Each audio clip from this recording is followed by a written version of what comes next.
Alex. I'm just kidding, guys. Hey, y'all, welcome back to Creator Spotlight. Now, tonight's episode is kind of a special one because, one, it's the first time that I've ever debuted this type of creator on the platform, and two, it's probably the only time I'm going to be spotlighting a particular creator on this platform. And that's because I am extremely skeptical when it comes to paranormal and supernatural investigations. An investigator, should I say. Now, before y'all start spouting off things saying Boogie Night doesn't believe in this or Boogie Night doesn't believe in that, no, that's a big negative. I've said this in numerous entries in the past, so let me just give you the Cliff Notes version. I was born Catholic, raised Catholic, went to a Catholic college, well, Jesuit technically. I am not a very good Catholic, but I still am a religious person. I still am a very spiritual person, and I believe in ghosts, spirits, demons, the afterlife, things that you cannot explain through tangible or intangible evidence. That is not the reason why I'm skeptical when it comes to paranormal and supernatural investigators. I am skeptical of them because of the way they display things. I've seen so many people in the past, whether it's on TV, whether it's reality TV, I'm using that phrase very loosely, whether it's on YouTube, whether it's on Twitch or anything like that, because of their presentation. I'm not saying a lot of them lie about how they do things, but I think a lot of them embellish or over-dramatize about a certain situation they may not be in to the point that it just doesn't become believable. And I'm sorry for those people out there that take their job very seriously or this is their livelihood. But when you see some people gasp and scream and cry and go running backwards because maybe they kicked a stone or something happened off screen that they could have triggered, or it's very easy to think, yeah, that's not happening. I'm sorry, you will have my doubts. The only TV show in general that, before I met this creator, that I actually enjoyed back in middle or high, it was probably high school now that I think about it, was MTV Fear, and that was just a couple of candidates, about half a dozen, steady cams that are just filming their actual reactions, and a couple of infrared cameras throughout what that is. And it's just them, no frills, no drama, actually documenting whatever abandoned facility they have been put into to either prove or disprove it's haunted through their own invention, through their own decisions, no frills, nothing like that. So when I happened upon this particular YouTuber, this particular creator, I was enraptured immediately. And I'm talking about the awesome Spectral Wolfpack squad. Now, of course, as always, before I get into this, as always, I'll put a link in the description below to the YouTube page and to the Twitter page. And definitely, before you just scoff or give a debt, I highly encourage y'all to go check out their page. Their YouTube page. Watch at least 2 videos. Whether you believe it or not, just you have to give him credit for what he does and for what his friends do. So I'm going to get into that right now. Now, Spectral Wolfpack Squad is headed by Alex Bobolinsky. I think I said that right. I apologize if I said it wrong, Alex.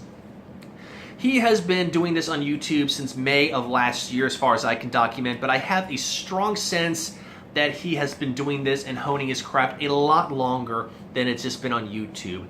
And he is fantastic at what he does at his craft.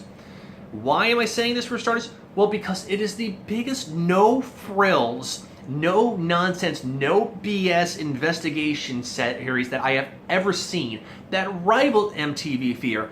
And before Alex, I know this might sound a little bit like an insult because, well, it's MTV, and let's face it, MTV sucks.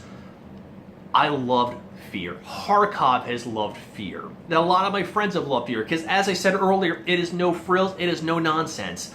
It is just people investigating to decide for themselves. And that is what Spectral Wolfpack Squad does. Primarily it's Alex, sometimes it's his lady friend, sometimes it's a couple of his guy friends, sometimes it's his brother, that kind of thing. Sometimes he pairs up with other paranormal investigators.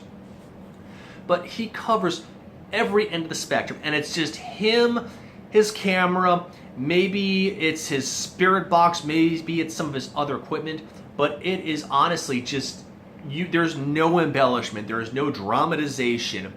The only kind of special effects, quote-unquote, that you'll see is his logo at the beginning when you see Spectral Wolfpack Squad, and maybe his design of the wolf, and maybe some superimposed subtitles if he's doing a spirit box session to say what he maybe thinks is going on, but a lot of the time it's just him and his equipment. And I give him so much credit for that, because you see what he's seeing, you're hearing what he's hearing, and you're interpreting things.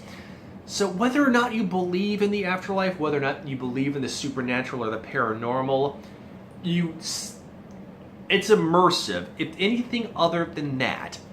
And I see a lot of things, and I've always loved delving into abandoned buildings or historical sites. Big thing, Harkup's family has lived back in the day.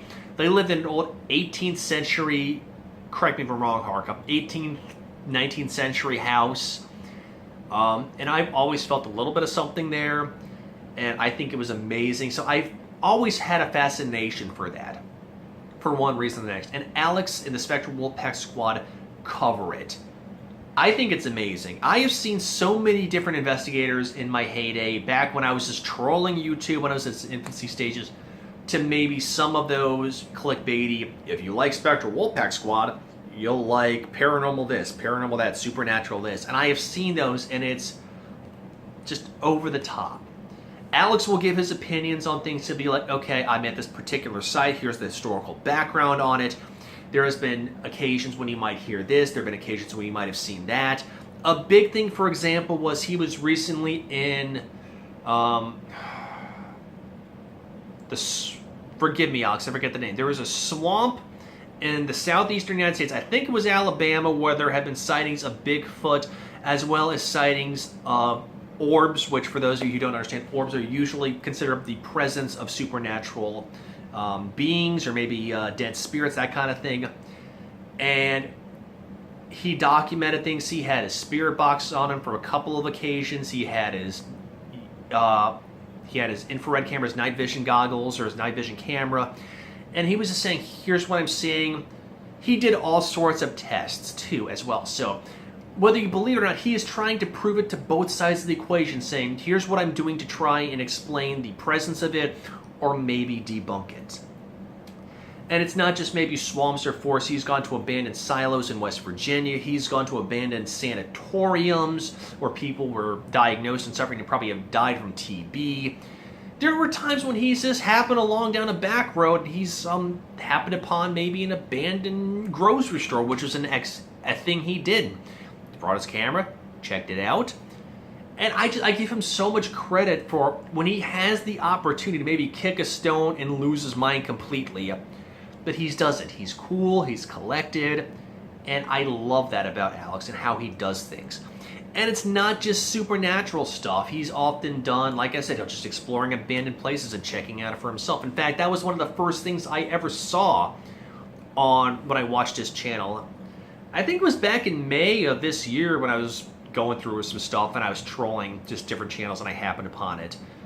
And I give him so much credit for that. And like I said, he just explores abandoned places, and he also, which is something I think which is kind of uncommon from what I've seen, is he will happen upon creepypastas, roadside attractions, and urban legends, and go through experiments with, whether it's just him or his friends or his crew or his brother or whatever, to either say this is what happened in graphic detail with timestamps, if he does do cutaways or anything like that, but from one to the other, just saying, I'm taking these steps, I'm following the process, I'm following the procedure, so there's no room for doubt. And when he debunks something to prove it, it rivals the point of Rainbot, who is a favorite YouTuber of mine.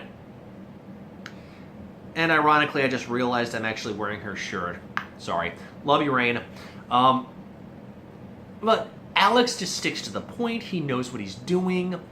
And the other big thing, as I kind of touched upon it earlier, is his personality. It's engaging. It's to the point. There's no room for doubt. There's no room for skepticism. He'll say whether this works or not.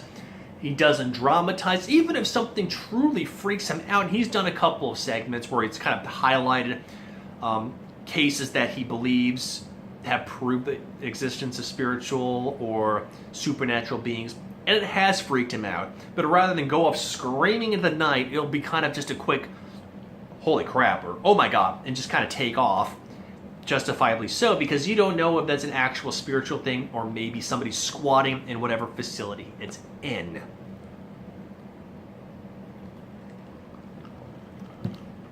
So I think that's a really good thing of him to cover everything. It's not just saying, here's why I believe this place is haunted.